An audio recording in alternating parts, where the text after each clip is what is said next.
Hi,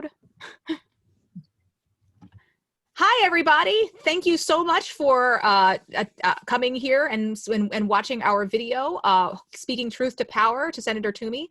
We are extremely honored to have State Senator Art Haywood. He's a senator. He's talking to his constituents. He's even seen us, which makes, I mean, we should probably just call ourselves Tuesdays with Senator Haywood, because we've seen him significantly more than we've seen Senator Toomey. Any vision of Senator Toomey would be significantly more than we've seen Senator Toomey. So Senator Haywood is here to talk to us about things that matter to us in Pennsylvania, like how to make our voices heard and how to vote effectively in this time of quarantine and pandemic. So I'm just going to let Senator Haywood, if he has a few words he wants to share with us, I'm just going to pass it on, and I'm going to pin his view. Okay, great. So Senator Haywood, please. Thank you so much for inviting me to this another Tuesday with Toomey. It's so important that people realize that we can still participate. We have not given up the democracy just because we have to stay at home. I can tell you that there's really increasing interest in how the country is governed or not being governed, because we're under this declaration of a disaster, under this emergency situation. So there are a few big changes that we got from the state related to our participation. Number one, the election date changed from April the 28th to June the 2nd. We believe that June the 2nd will be a date that sticks. However, if we get into a situation where we still have a high level of COVID-19 in the community, we may need to look at changing that date again. This date, hopefully though, will give us enough time so we can continue to register to vote. The voter registration deadline has changed to 2 weeks before June the 2nd, so there's still time to register to vote. The best way to register to vote has been and continues to be online. Registering to vote online is faster than anything that we would try to do in print. The verification is very fast. And so I strongly encourage folks to go to the State Department to register to vote online. It's not just registering to vote online that we still have the power to do. We can vote at home. This is a new provision that came through the law that we passed last winter. And hundreds of people have contacted my office in order to get vote by mail applications. I think on one day alone, we got 50 people to request applications to vote by mail. And I encourage people to do so. Now, my office is, we don't have people working in the office, but each person who's listening can go to the state, Votes PA, and you can apply for a vote by mail application. Now, it's 2 steps. The first step is to get the application. The second step will be to get the ballot. I did my own vote by mail application. It took me about 7 minutes, so it was very fast. I got an email from the Montgomery County letting me know my case number, that my request had been received. And then the very next day, I'd probably say within 24 hours, I received a second email from the county saying that my application had been approved with the same case number. So we've got a tracking system that makes sense. This vote by mail is secure. I know some people are concerned about it, but we've had absentee balloting for a long time. That has been secure. We're using a similar system for vote by mail. So please don't be concerned about the vote by mail system. So I'm very encouraged by this new power. Now, the power to register to vote, the power to vote by mail, these are all powers that only count when we exercise them. And there's no bigger election than this year in terms when we need to exercise our power. The deficits that we see in terms of managing the COVID-19 crisis, this all comes from those who we select, or those we elect, to make this governing decisions. You don't need a better example than where we are today to see the role of government and its importance in our day-to-day lives. So I'm glad to take any questions that people may have, but strongly encourage folks to A, register to vote, that can be done online. Get an application to vote, that can be done online. Vote by mail at home, that can be done in the stay-at-home framework that we currently have. These are powers that we have, we just have to exercise. So I have a couple questions about voting by mail, and like you, I've already taken care of applying for that and gotten, verification that was Great. accepted. Do you have to have a driver's license to apply to vote online, to vote by mail? Because I No. had to enter my driver's license Yes. number. So it is a way to increase the security to authenticate a person, but it is not an absolute requirement. And voting by mail does require some authentication that you are the person that you say that you are. Driver's license is one way to do so. It is not the only way. In fact, there's a long list of other authenticating documents. I don't have that list in front of me, but there's a long list of other documents. It's just that the driver's license is the easiest one. So if you're going to apply for vote by mail, Yes. and you're going to do it online, you need a driver's license or other identifying information. But if you don't have that, would you then apply to get, the vote by mail application mailed to you? Is that the alternative? You can do so because the application probably is a little bit, got more formats, more boxes, more checks off than you can do online. I would say for anyone who's listening, if they're having any challenges with the vote by mail application, please contact my office. We are providing significant assistance to enable people to vote by mail.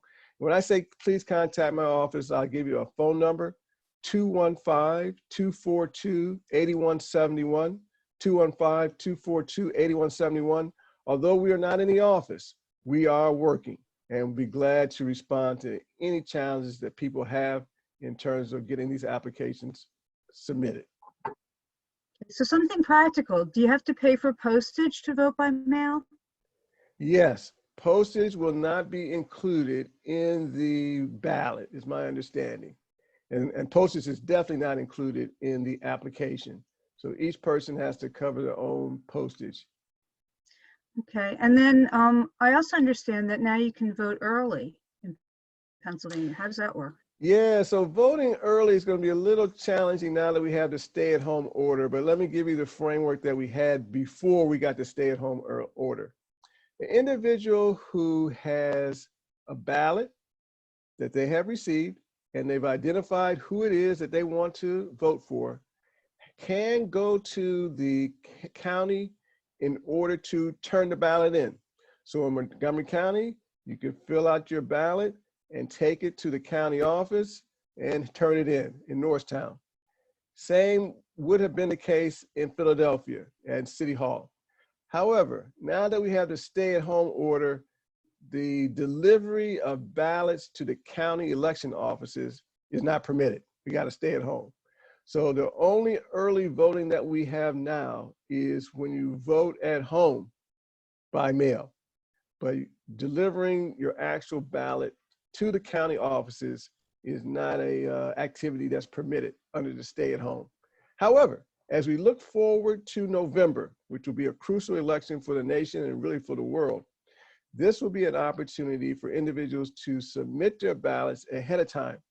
And I can tell you, there are a number of efforts that we were contemplating for the primary to get people together, to take them down to the county election office in order to record their votes. We're anticipating putting busloads of people together to take them down to record, to cast their votes before the election. I'm certain that these activities will be underway for the November election should we get out of this stay-at-home dynamic. I had a question. Yes.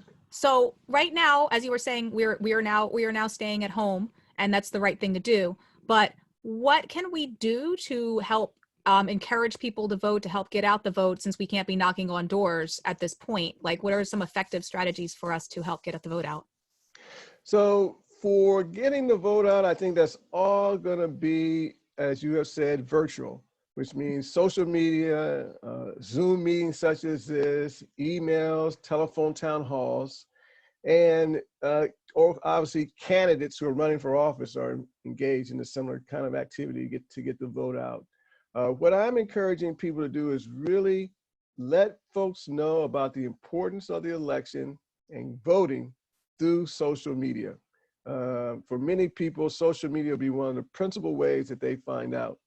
I know that some candidates, though, do have lists of voters and are calling voters to ask them to vote.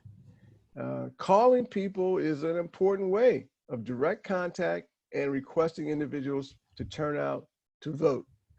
And I would say that in terms of voter contact, number one is a visit, knocking on someone's door. Number two is a call, a face-to-face, a conversation with someone. Not face-to-face, but a real conversation. That can be done on the phone.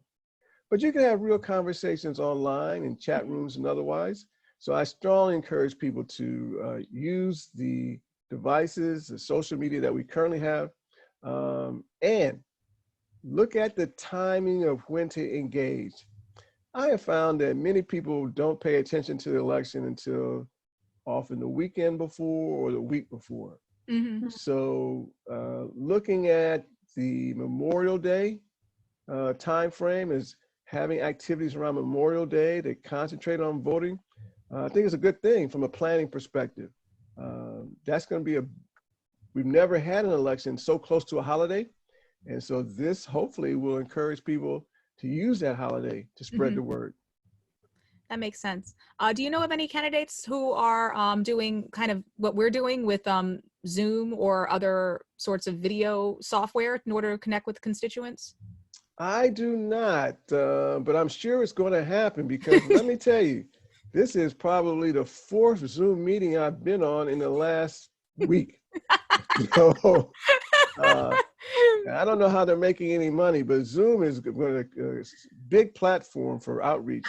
I went to a birthday party with Sharif Street on Zoom. So yeah, I'm confident. In fact, we're planning a birthday party for a friend who's turning 60, and I run an online writers group, and we're having Zoom conferences every day. So yeah. We're living on Zoom now. Yeah, I have a Zoom town hall scheduled for Thursday to talk about the virus. So could Senator Toomey do something like this? He could, but he'd probably restrict access.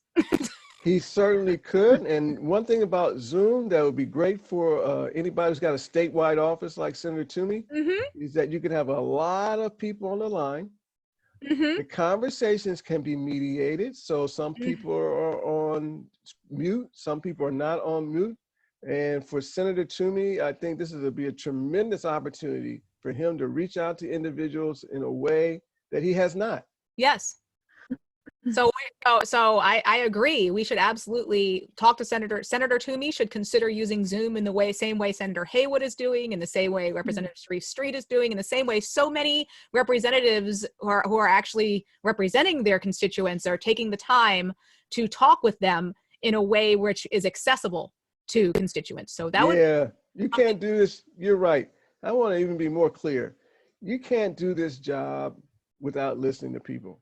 It's just not possible to have an effective decision that doesn't take a wide range of views into account. It doesn't mean you're obviously not going to agree with everyone. Everyone's not going to agree with you, but listening to people so you can take what they say into account is so critical.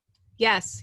From your lips to Toomey's ears, we sure hope that he actually listens to you since he's not listening to us.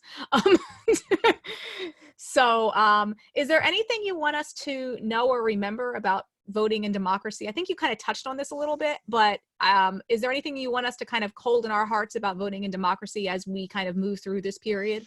Yes. We are represented by the people that we elect. There's not some other kind of strange system.